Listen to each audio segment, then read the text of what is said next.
trkačkog dana. Trka je puštena. Najslabiji iskače ona, nažalost, koja je prva ušla na svoje startno mesto, Master of Win, na čelo ide Paris, Texas, druga pozicija Dragoljub, treća pozicija Alokator, četvrta Lune Miletin, peta pozicija za Wembleya, šesta pozicija iznutra Just Victory, sedma Calypso na začelju Master of Wina, trku vodi dužina prednosti za Paris, Texas, druga pozicija za Dragoljuba, treća pozicija 3/4 pola dužine iza Alokator, potom dve dužine pa Lune Miletin, potom nije to ni čitava dužina, pola dužine, pa Wembley, zatim Calypso, Just Victory, pa Master of Win. Trku vodi s dužinom prednosti Paris, Texas.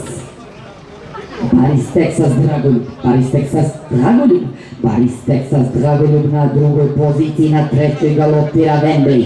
Krenuo je Calypso.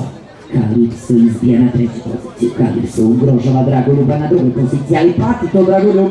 Paris, Texas na čelu, a napadaju ga zajedno, simultano, dok prvi korbač opomene dobija Paris, Texas, Calypso i Dragoljub. Na četvrtoj poziciji Wembley, peta pozicija Just Victory, šesta pozicija Alokator, sedma Lune Miletin, osma Master of Win. Na čelu izbio Dragoljub kao da ima blagu prednost u odnosu na Paris, Texasa ili se Milović učutao. Ne, Dragoljub je izbio na čelo. Dragoljub je izbio na lidersku poziciju, prati ga Calypso. Treća pozicija izlači iz polja Pariza, Teksasa Miloš Milojević. Dragoljub je na čelu sa Željkom Ilićem u sebu. Dobio nekoliko korbača, ovo su opomene da su ozbiljni. Napad posljednji Calypsa.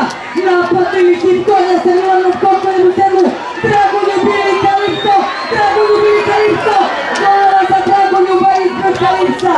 Treća pozicija za Wembleya, četvrti Just Victory. Na Beogradskom hipodromu Nemanja Bobičić uručit će pehar An Vitić za trijumf njenog mezinčeta, prvog konja, potomka Vindočense i kobile Diademe Direkte u trci restoran Careva Ćuprija.